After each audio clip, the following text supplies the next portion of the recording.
One of the deep secrets of life is that all that is really worth the doing is what we do for others. This is a famous quote by Lewis Carroll. Yes, the same Lewis Carroll that wrote Alice in Wonderland also said one of my favorite quotes of all time. Freshman year when I entered high school, I was terrified to do Owl Speak Out because I didn't know what my passion was. And I mean, today I'm still a little terrified, but at least I now know what my passion is. When I came in my senior year, I knew exactly what I was going to talk about, but the first idea I brought to Mr. Renshaw, he kind of nixed. Apparently he thought if I was going to talk about entitlement, I'd get too preachy, and he was right. So instead I went with my backup idea. It all kind of started last spring when I ran for student council executive president. Long story short, I lost, it sucked, I moved on. In my family, you never got to feel sorry for yourself. You had to build a bridge and get over it, as I was always told. And so I did. That same night, I went and looked up a club that was based on more of the things that I cared about and the things that I wanted to do. One of the few things I liked about student council was the community service aspect of it. Things like Pink Out and Angel Tree were my two favorite things that I've done in my entire high school experience. And with Pink Out, I got rejected in the most uncomfortable ways possible when I was asking for money. But I still loved doing it because I know I was helping others and I knew that I had a purpose and I was doing something important. Same with Angel Tree. My freshman year, we raised probably about $700 with that, and that's a lot of money. But then my sophomore year, when we did Winter Spirit Week and I really pushed for that, we raised $2,100.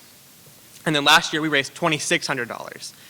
That gives 26 kids gifts to make them have a magical Christmas. And I wanted to do something like that. I wanted to have a club that was doing things like that, helping others and giving others, a magical experience. And that's when I found Key Club. Okay, so for those of you who don't know what Key Club is, I'll give you like a short little snippet of what I brought to Mr. Anderson when I tried to get this club approved. Key Club is an international organization that partners with UNICEF, the #1 nonprofit organization in the world.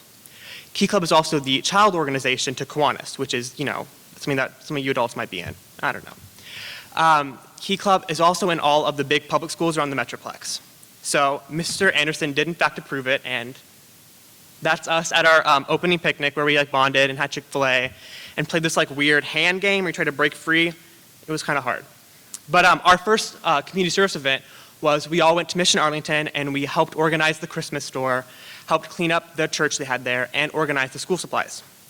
And most recently, we brought lunch to the Arlington Police Department. We brought them Subway sandwiches, nothing bundt cake, water, and Gatorade. We also wrote them letters thanking them for all that they do for our community. And starting next week, we're doing a fundraiser for Cook's Children's where we're going to have kids bringing toys and board games and things like that. And Key Club members are going to go up to Cook's Children's and throw a little Halloween party for the kids there and play with them, and just, show them love.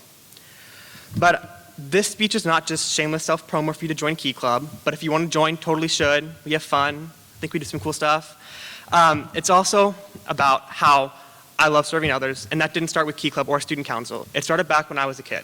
And by kid, I mean middle schooler, because middle schoolers are children. In 7th grade, my mom and I served in the children's ministry at my church. And we didn't do a whole lot with them. We mainly just played to them at recess and served them snack and read them little Bible stories. But what was really important to me was when kids come up to you and tell you that you're their best friend. And that just really warmed my heart knowing that even though it didn't seem like I was doing a lot, I was doing a lot for that kid and that kid's life.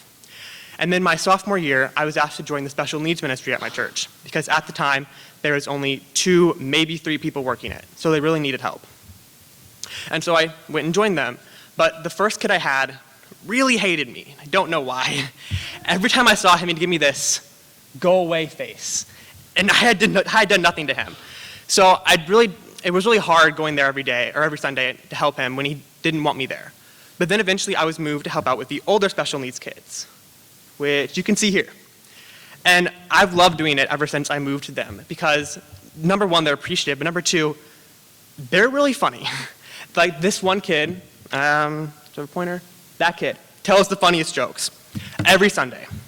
And so because of them, I now think that when I go up to be an adult, I want to help special needs kids in whatever way I can.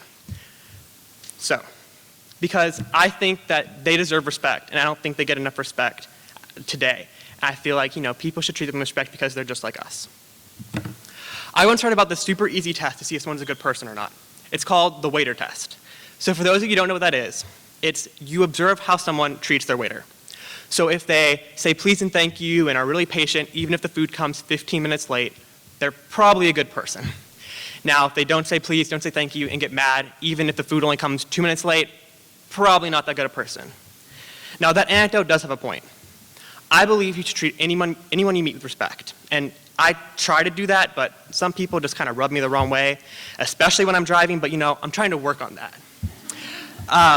But I don't care if it's like the lady at Cane's or the cashier at Target. You should treat anyone you meet with respect because you don't know what people are going through. And so that's how I want to end this. You don't have to go serve at a soup kitchen or go build a house to serve others. Serving others can be as simple as just complimenting one person and making that one person's day. So you guys have all been a great audience. I hope you have a blessed day, and thank you.